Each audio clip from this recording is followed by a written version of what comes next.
What's going on, Paisanos? V here, coming at you, well, on an episode today.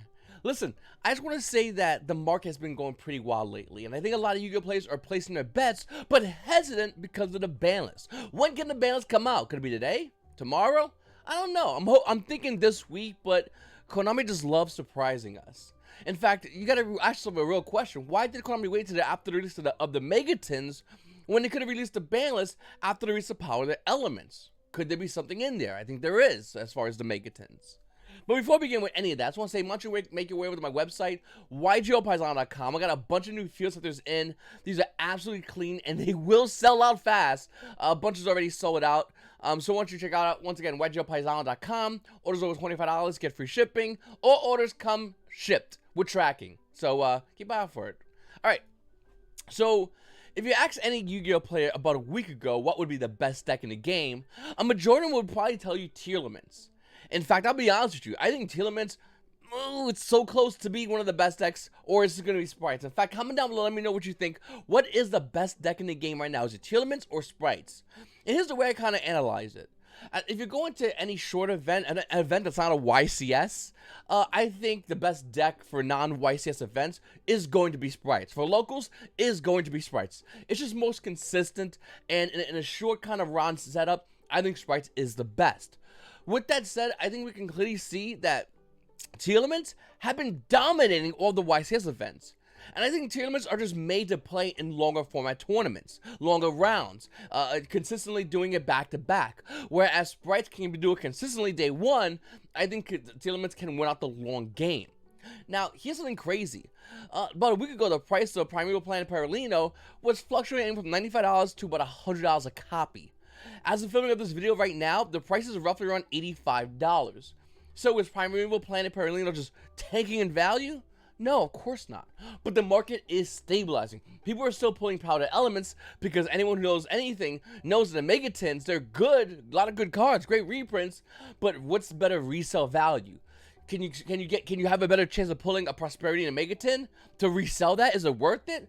Or can you open Powder Elements and get better value? And I think that's what we're seeing with a lot of Yu-Gi-Oh players. They're opting for Powder Elements over the Megatin. Something we knew what would happen. The reason why is because they want to pull this card to throw on the market. Remember, it's those throwing this card on the market versus those buying this card. It's the battle to see where the price point of this card actually lays. Now, looking at the Megatins, I think we can safely say the prices are all over the place. I mean, Pot of Prosperity pre-sold at $35, went crazy high at $50, and now it's as low as $42. You can look at Forbidden Drop over here as well. That price point, once again, $19, went crazy high, got bought out, and it's starting to get dumped back into the market. Current price point for Forbidden Drop is roughly around $29. So, what's the question? Do I buy these? Do I not buy these? What do I do? I said in my previous Mark Watch, I don't blame anybody for paying Primo dollar for a Pot of Prosperity or Forbidden Droplet. I mean, if you got a regional this weekend, you want to come with the best decks with the best cards, and for some players, that might be Pot of Prosperity. That might be Forbidden Droplet, so I'm not going to crap on you. With that said, I'm going to be really interested in seeing the price of these cards in the next 72 hours. I think normally by Wednesday, we get a good stable price point temporarily until the buys start coming in, roughly around Thursday, and then 100% on Friday as Yu-Gi-Oh players make their way for the next round of events. So that's kind of my take as far as the value on a lot of these cards. Now, once again, Prosperity being at $40 and Droplet being at $29. Do you need them? Yes and no. I think Droplet is more needed than Prosperity right now. And once again, a couple of weeks ago, if you asked me, I would say Prosperity over Droplet. But Droplet is just such a needed card for a lot of Yu-Gi-Oh players. But against Sprites, you're going to want to have Droplet. Obviously, it's really good. Obviously, you want Dark Road no more, but if you need to do damage, Droplet is your boy. Of course, if you want to go against Tearlaments, Droplets are really good as well in case you play the mirror match and they're going Abyss Dweller. Hey, on the way to stop Abyss Dweller is Droplet. And if you Abyss Dweller, if you Droplet Abyss Dweller, that's going to put you in a prime position to take that game away from your opponent. So I understand why players would want to buy this card. I didn't go to regionals this weekend, but had I went to regionals, I probably would have bought my 2 Prosperities in my place of the Droplets. Because I own 1 Prosperity, so I really want to have 3 and 3 each of these. And I guarantee you a lot of players are doing that right now. Alright, now that we just said that, I gave some sugar, let's talk a little bit about the salt. Because besides these cards, the rest of the cards on the market are trying to stabilize and are failing at it. We knew this was going to happen. I mean, Asphalt was at 14, it's up to 18, so it's trying to fight it up there. I think it's a losing fight, in my opinion. I think a lot of values of these cards are a losing fight. I would say Cross Destiny was around 9, and now it's near 10. It's a big deal. But once again, I think a majority of these cards are a losing fight. To anyone that cracked one and MEGATINs, obviously are going to be opening, sorting, and then selling them into the secondary market, which is obviously going to be crashing a lot of these prices. Now, will it happen quickly? In the past, we actually saw that happen, where like we saw the MEGATINs and we saw cards come out and cards tank. On the other hand, though, we did see some cards fight that. And I do think that's what we might have here, where some of these cards might fight the prices, and by Wednesday, we'll get a better stable price point. What I'm trying to basically say is, don't buy sealed. And if you can wait on singles, wait. Because by Wednesday is when we're going to be talking about the actual stabilized price points. Will any of these be stable? Will they go up or will they go down? Once again, let me know what you guys think about that in the comment section down below. Sprites dominate, like I said, this past weekend. And the best build has been Runic Sprites. And it's kind of weird if you think about it, because if you look at Telements are playing Eradicated Epidemic Virus. They core spells, Runic Sprites, yeah, Runic buy. Like, it is what it is.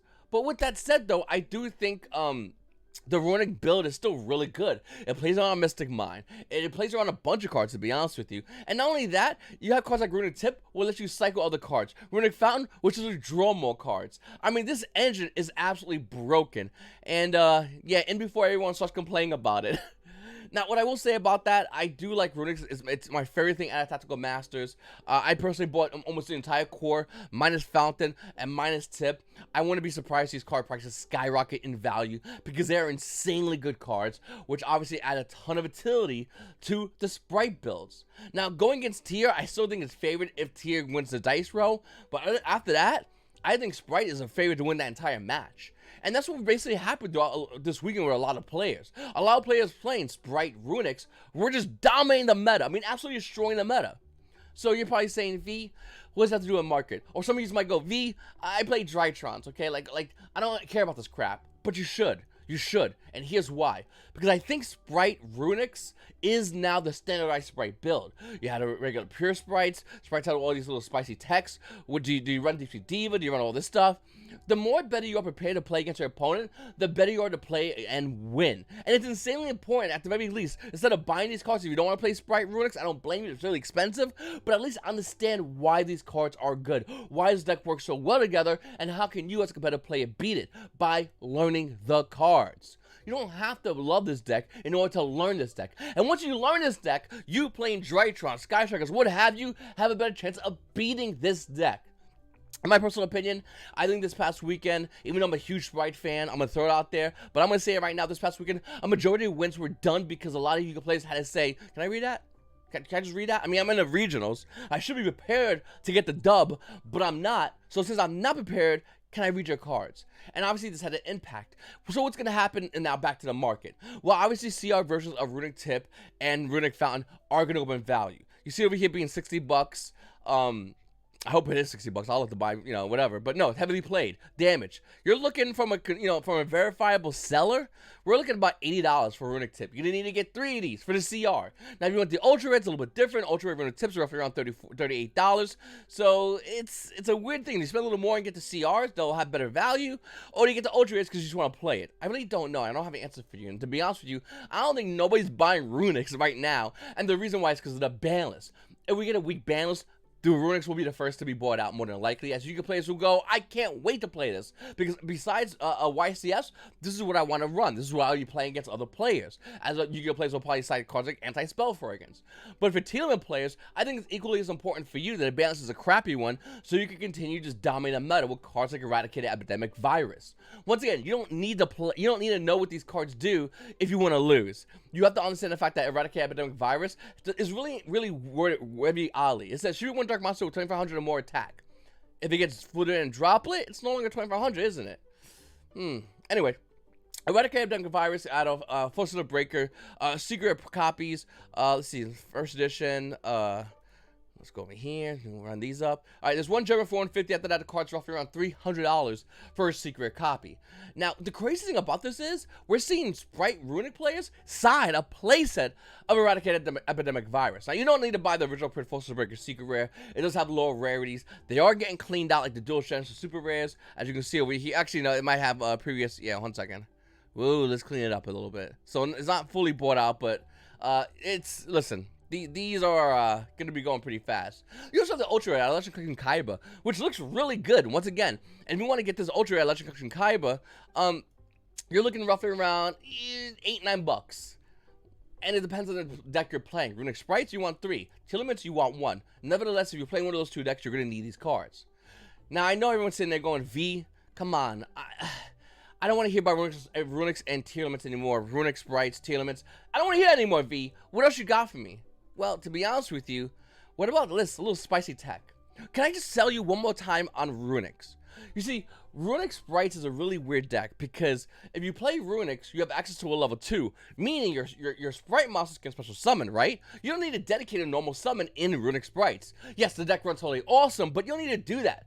Some players are playing a Priya, and okay, that's fine, but you don't need to do that. But you could run a card like Majesty's Fiend. What does it do, V, you might ask? Oh, astute young man I see. Not a player can activate monster effects. That's it. 2400 attack. Now, you might think this card's pretty bad until you realize the fact that this card literally looks at your opponent and says, you better draw that out.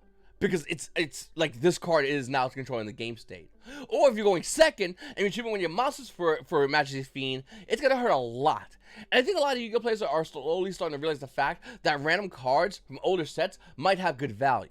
Now, me personally, I own the super rare for the Megatins, Majesty's Fiend. I'm not going to buy the secret rares. I'm going to throw that out there. I'm just going to let you all know that. If you do want a secret copy of Majesty's Fiend at a Primal Origins, first version of this card, roughly around, it's roughly around $16. So if you want to go that route, it's slowly starting to be bought off the market. Nobody's telling nobody, but that's basically what it is. Runic players go Majesty's Fiend. You can't play the game. They lock you in a really bad game state and have fun with that. Especially going second, I think Majesty's Fiend is even better because if your opponent can't just break this board, if you get a free special summon, which your Runic cards allow you to get free summon, then you go to Majesty's Fiend. Well, yeah, maybe you can conduct your battle phase, but they can't they can't do anything. And Majesty's Fiend is a real big house for that. It's a real big problem for a lot of Yu-Gi-Oh players that now are having to deal with this card. I don't know. This is a random card I found. All right, Ghost Reaper Winter Cherries. So, once again, to answer your question that someone asked in my mental head, someone said, V, I don't play these garbage ass sprites. I don't play Telements. That's for sissies. I'm a manly man, V, okay? I drink coffee through my nose. I don't know. Listen, I'm going to tell you right now, it doesn't matter if you are playing sprites or Telements, you need to slide Ghost Reaper Winter Cherries. Now, Ghost Reaper Winter Cherries is getting an ultimate rare, so you don't need to buy the original print secret rare. I own it, but you don't need to own it. You could buy as low as the ultra rare, 50 cents. Boom, right there. Don't buy gold, care about yourself. Don't buy gold, gold's pathetic. But you could definitely buy an ultra rare, it's 50 cents.